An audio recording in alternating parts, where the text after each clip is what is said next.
What is up, Insaners, and welcome to another video of the Fantasy Premier League 2021-22 season. The season's about to end, guys, and we're going all in for this particular week. Now, today we'll be talking about the best free hit drafts for the Double Gameweek 37. Guys, we'll also talk about using the free hit in 37 versus using the chip in 38 as well, so you guys can make an informed decision. If you find today's video helpful, make sure that you give it a thumbs up, and you can also subscribe to the channel as well. We are very close to 1000 subscribers, guys, and help us get there. Thank you so much for all the love that you guys have shown over the season. Now we'll start with why you should free hit in Game Week 37. I know there are only a couple of weeks left, but there's still a conversation to be had whether you want to free hit in 37 or 38, and that totally depends on your team. Now, one of the major reasons of using the free hit chip in Game Week 37, guys, is that this is the only double game week left in the season. All the double game weeks have now gone. This is the final one. This is the final one to take an advantage, make huge rank gains, and you can absolutely go for it in 37. Of course, with 37, you'll be chasing upside with teams like Aston Villa, Everton, Leicester, and Palace. Now, guys, from one perspective, you can say that not many people will be going from a lot of players from these teams, and you can bank on those players having a double game week and probably giving you the maximum points. This also has a downside because I think a lot of people also have single game week players, and you might not want to load up on them in this particular free hit. Plus, if you don't want to go all in with double game week players from Game Week 37, guys, you can also select differentials from single game week players, which I think maybe a few people might have in their regular teams. Now, depending on which player you are getting for this particular week, I think you can gain a lot of ranks, especially if you get the captaincy right, as we saw last week, guys, with Kevin De Bruyne. A lot of people went KDB over the likes of Salah and Son, and the rank swing and variance was huge, guys. There's also a chance to do that this week, especially if you get that player right with your captaincy and your overall picks. I generally think that free hit 37 is a way better option than using it in 38, guys. The only case that you might not use it in 37 is that you already have players from the likes of Aston Villa, Everton, Leicester, and Palace. Of course, you have the right set of players and you're pretty much happy with them. Now, in that case, I think a free hit 38 is also valid, but I would definitely play it in 37 if I had one. Now, guys, let's get into the first draft of Game Week 37, the first free hit draft, without wasting any more time. Now, let's start with the goalkeepers first, guys. We've gone for Jordan Pickford for this particular draft. I think Everton and Jordan Pickford in particular, they've done decently in defense. Guys, Everton have just conceded one goal in their last 4 home matches, and they are ranked top for fewest big chances conceded over that particular data. They're ranked 13 for shots on target conceded, guys, which indicates that Pickford, while he's facing a lot of shots, these are not high quality chances. I think in general that really bodes well for his saves potential, guys. There's a lot of potential in Pickford, and I really fancy him in getting at least one clean sheet this week. Honestly, guys, this is probably one of the easiest picks. Yes, you can argue for a Guaita or maybe even a Schmeichel, but I just feel Pickford is a better pick, guys. Schmeichel, yes, we can still go for him, but we can't really trust the Leicester defense as probably we can do with the Everton defense. Leicester's defensive data, guys, is still pretty bad. They are also conceding a lot of chances. They're still conceding goals, so I'm not really sure of Schmeichel this week. On the other hand, guys, we've seen that Palace, they aren't really great travelers.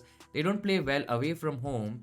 And of course, there is that odd chance that a Butland comes in and you don't get Guaita for that particular game. I don't think so it's worth the risk. I think Pickford is the one to go for. I don't think so there are any other picks to discuss here, and let's move on. Now, guys, in terms of our defense, we've gone for a double Villa defense. That's the reason we've not gone for the Villa keeper Martinez, guys, because I just feel both these defenders, they have a higher upside. They can give you attacking returns, of course, with the clean sheet points as well. For this draft, we've gone for Cash plus Digne. Both are pretty good picks in my opinion, guys. There are high chances Villa can keep a clean sheet for this particular week. I think a Villa defender is a must-have, especially if you are on a free hit. And guys, a case can be made for both fullbacks, given how much license Gerrard gives them to go forward. Now, when I was looking at the data, it was pretty much interesting to see that both the fullbacks have different roles right now, guys. Digne is very much the creator, while Cash will kind of make runs into the box and try to score from there. Honestly, guys, if I was doing a comparison, they probably come out as cheaper versions of Reece James and Marcus Alonso. In terms of starting positions, Lucas Digne starts on the left, while Matty Cash is on the right, guys. Now, Digne has created 8 chances Since his return to the side, guys, while Cash has only managed 3, that clearly shows you that Digne is probably the one to go for in terms of creative output. Now, guys, in terms of shots in the box, Cash has 2 in his name and Digne has 1, so there's not much of a difference there. Personally, I feel Digne is the better pick to go for. With his creativity output, guys, there's also a chance that he gets into the bonus points ahead of Matty Cash. Guys, I myself have been burned by Digne earlier in the season where I got him for a lot of weeks and he didn't do anything for me. I know a lot of you guys could have that bias, but I generally feel, guys, that Digne is the better pick to go for this free hit 37. Now, if you had to select one, I would definitely go Digne, and if you can get in both, then Matty Cash plus Digne is a great combination on a free hit 37, guys. Coming to the other picks in this draft, guys, now we've gone for Robertson over Trent. There are a few reasons behind it. Guys, if you're chasing, I think Robertson is the better pick. That is number one. The second reason I've gone for Robertson over Trent is that Robertson has got his rest in the double game week 36. I personally feel there should be no doubts around his game time for the remainder of the season, guys. I think he plays both the remaining matches for Liverpool, which look quite interesting. On the other hand, when we talk about Trent, guys, he could be rested for the game. There's absolutely the FA Cup final in the picture, and I think Trent, there's a chance that he might not play minutes. We've seen that with Salah already, guys, that Klopp can rest Salah as well when it comes to crunch times, when it comes to maybe giving some minutes off to his players. And I think Trent is riskier in terms of a pick right now when we talk about the Liverpool fullbacks. For this draft, guys, we're going to play a 3-man defense, but in general, we've gone for Johnny as our 4th playing defender. Now he's playing Norwich. I know Wolves don't score a lot of goals, but it's Norwich, guys. They've absolutely given up. They've absolutely plummeted in terms of the defensive numbers. They were anyways last in terms of a lot of statistical data, but I just feel Wolves can probably score a few goals here, especially after getting beaten so badly by Man City, guys. Of course, there's a debate in terms of this 4th position in terms of which player you can go for, guys. You can also go for a Sessegnon from Spurs. He has the Burnley matchup, guys, and he could do really well in that one. You also have players from Leicester and Palace, but I generally feel Johnny against Norwich could be a massive differential. And in case if you want to play him, I think he could give you a lot of FPL points this week. I just don't trust the Leicester and Palace defense that much that they'll probably keep both clean sheets, and maybe some of the defenders could give me attacking returns. Now quickly coming to the midfield, guys, and there are multiple approaches here that you can go for. Of course, you can go for the likes of Salah and Kevin De Bruyne, and you can also make drafts where you don't go for them, where you go for double game week players from different teams, from teams like Leicester, Palace and Villa. For this draft, guys, we've gone for a combination of Son, Salah and Kevin De Bruyne. I think it's a very strong combination to go for. The free hit last week gave a lot of people that advantage where they could go for all 3 big hitters at the same time. This week, guys, you can do the same. You can go for all 3 big hitters. I think, yes, they have single game week fixtures, but Son has Burnley, guys. Salah has Southampton. Plus, I feel Salah and Son both are definitely still in the race for that golden boot, and I think both will do well this week. Of course, you can still go for the likes of Kevin De Bruyne, who did massively well last week, guys. What a player, what a pick. Congratulations to all of you who went for him that week. He was my captain too, guys, and an amazing feeling at the end of the day. Yes, this fixture might be a bit tricky. It's West Ham away. West Ham now are out of Europe. They might feel a very strong 11 for this particular game to stop City from winning the title, but I just feel Man City have too much in them for the likes of West Ham, and Kevin De Bruyne is gonna be massive in that game, guys. The other 2 picks that we've gone for here are Maddison and Zaha, guys. Now Maddison, if fit, I think he definitely plays. The question is whether he's gonna start both games and probably play 90 minutes in both. Now if he's fit, guys, I think the answer to the first part of that question is yes. He's probably gonna start both games, but I generally don't think so. He probably will end up playing 180. I'm estimating his minutes to be somewhere around 140 or 150, but I think that is pretty much enough if you are a Maddison owner because he's that much creative. He's definitely the safer pick to go for, guys. I would probably not go for a Harvey Barnes because we don't know whether he's going to start games, maybe both games. There's a chance that he might not even start both. Maybe that's kind of wishful thinking at the end of the day, but I just feel Maddison is the better pick to go for here. The 5th midfielder that we've gone for is Zaha, guys. He's that dominant figure in the Crystal Palace attack. He's also on penalties. He probably plays a striker as well. I think there are chances that you can get FPL points from Zaha this week. I understand both the games are away for Palace. Palace are not great travellers. They have a very different way of playing football when they are away from home. But nevertheless, guys, a dodgy penalty, maybe 3 bonus points, a close score line, and Zaha could shoot you at the top in terms of your mini leagues, especially when he could be a great differential.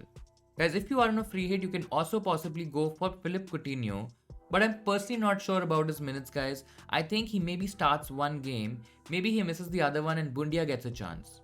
We'll have to wait on the news on Ollie Watkins, guys, because if Watkins doesn't start, if he's not fit to play for Villa, I think there's a high chance that Coutinho plays up top with the likes of Ings. In that case, guys, I think Coutinho's potential could be gold and he could give a lot of FPL points, but probably we'll have to wait for that information before making this call. If Watkins is fit, guys, I'll probably won't go for Coutinho, but if Watkins is not fit, then Philippe Coutinho can also be an option in place of maybe a Maddison or a Zaha. Now coming to the attack, guys, we've gone for Ings and Richarlison. I think Ings again is a pick dependent on the Ollie Watkins injury. If Watkins is fit, then I'll probably suggest him over the likes of Ings. But if Watkins is out, guys, then Ings could be a great differential to give you a huge rank boost. He's also a great captaincy shout because of the double that he has. In terms of stats, guys, he's been afforded 4 big chances over Villa's last 2 matches, and I think he's also gonna be on penalties as well. I really like him as a Villa option, as a Villa striker, and that's why I'm not going for Coutinho in this draft. Now, second striker is Richarlison, guys. He's absolutely the main man for Everton. If Everton have to stay clear from the relegation zone, guys, they have to still kind of win one game, guys, and I think Richarlison could come in handy in that situation. Now, if you had to go for one out of a Villa striker and the Everton striker, guys, I'll probably suggest the Villa striker considering the fixtures that they have and how poor Everton have been in terms of attack. But I think having both makes sense for this draft, guys. Richarlison's also on penalties. I might not trust him with captaincy, to be very honest, but there's a case to be made for him in the playing 11. Now coming to the second draft here, guys, in case if you don't want to go for somebody like a KDB and you probably want to go a bit heavy on top, you can absolutely do that, guys. For this particular draft, we've not gone for KDB. We've downgraded a KDB to a Gordon to cover the Everton double, and instead of a third Dutch striker, guys, a striker who's not playing any minutes, we've gone for Jamie Vardy as a massive differential. Guys, I think Vardy could be a great pick. He would want to finish the season strong after struggling the entire season. We know that he scored twice against Norwich. Now, guys, a very interesting fact when I was doing some research is that Vardy is still in top 5 for non-penalty XG per 90 in the Premier League. Now, he comes with a risk in terms of minutes, but I think he's a decent option if you're chasing in the game. I still feel he might not start both games, guys. Now, in case if he's fit, he might start both as well, guys. But there again, it's a high risk, high reward chasing move. If you're chasing, if you're lagging behind in your mini leagues, then he's the one to take a punt on. Honestly, guys, he could be your KDB this week, and you can absolutely smash with Vardy if he does well in both games. I know one of the double game week fixtures is against Chelsea, but we know, guys, he loves scoring against top teams, and I think there's a chance that he can score against a struggling Chelsea defense as well. In terms of the other options, guys, we've not done much. Just to accommodate some funds, we've also downgraded a Johnny to a Tsimikas. But in case if you have enough money, you can even go Johnny, you can even have a 4.5 million defender in your squad, in your team, and the rest of the picks remain the same. Now, guys, coming to the third draft, and this is a slight variation from the second one, where we've retained the likes of Vardy and Son, guys, but we've not gone for Salah for this draft. Now, it's a massive risk, guys, without going Salah for this particular week against a Southampton team who are very bad at defending at the moment.